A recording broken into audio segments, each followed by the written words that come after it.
central banks across the world are all participating in this Ponzi scheme together.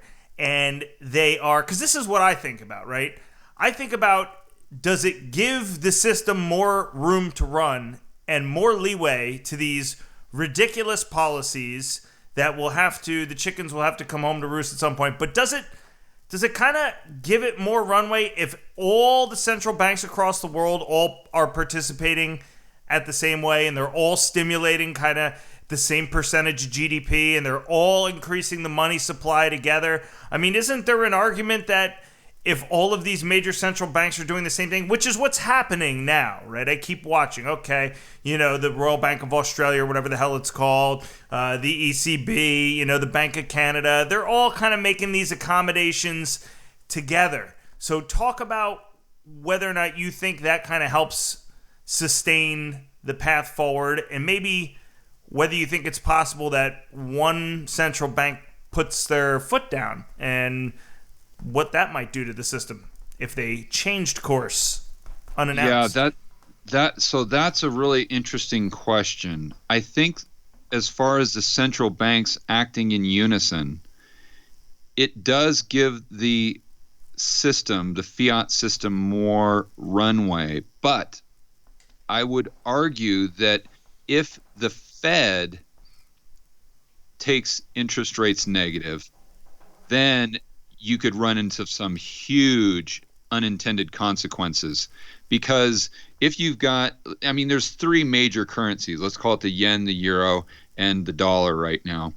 And if you've got the Japanese investor and the European investor that can find, let's call it a safe haven for lack of a better word, in the United States Treasury market, because it's throwing off some sort of yield. They see that the dollar's at 100 on the DXY.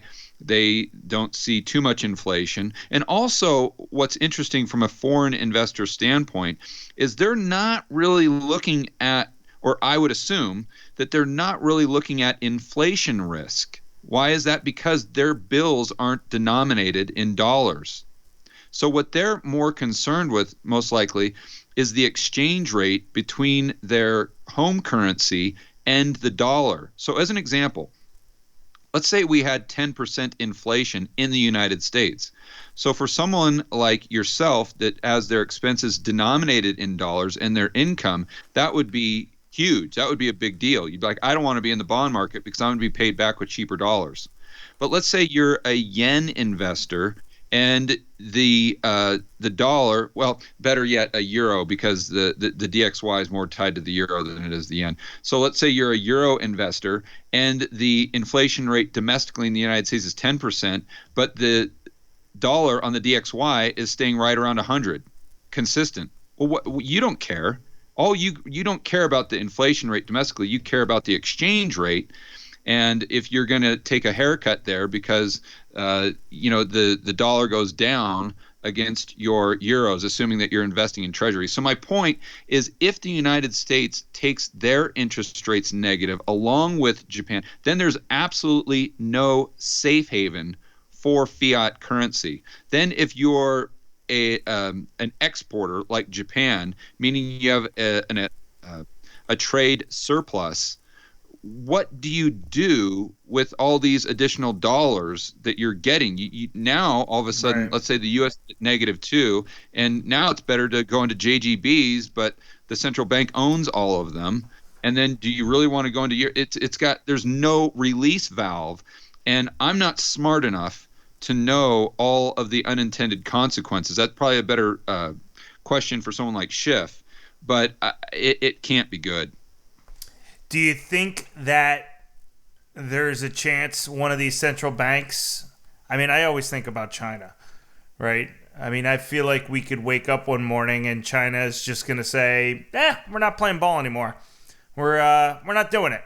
We're either going to peg the currency to something, or we're going to start tightening something that would send a shock through the entire central banking system globally. What do you think could possibly happen that could do that? Do you think it's a possibility? Who do you think would be likely to do it? What effect do you think it would have? Well, I see the dollar going down on the DXY. Back in 2000, I don't have a chart in front of me, but I think it was 12, 13. The dollar was down near 70 on the DXY. So if it's falling to an extreme like that, now that didn't prevent anyone from buying our treasuries, and especially China too, because they've got a peg. So if you're a Chinese investor, does it really matter because you don't have any currency risk to a certain extent? I know that the peg can be broken, but they really, really need dollars. So it's an interesting conversation, and it's a tough dynamic. It's like that China needs the United States just as much as the United States needs China. Right. and it's this weird type of back and forth. So I'm not really sure how that would play out, but I do know if there's a dramatic increase in the value of a dollar or a dramatic decrease, then it can lead, it most likely would lead to some serious instability, although a massive decrease in the value of the dollar would be 1,000 times better for the world economy. Why is that? Oh, because there's so much dollar-denominated debt outside of the United States.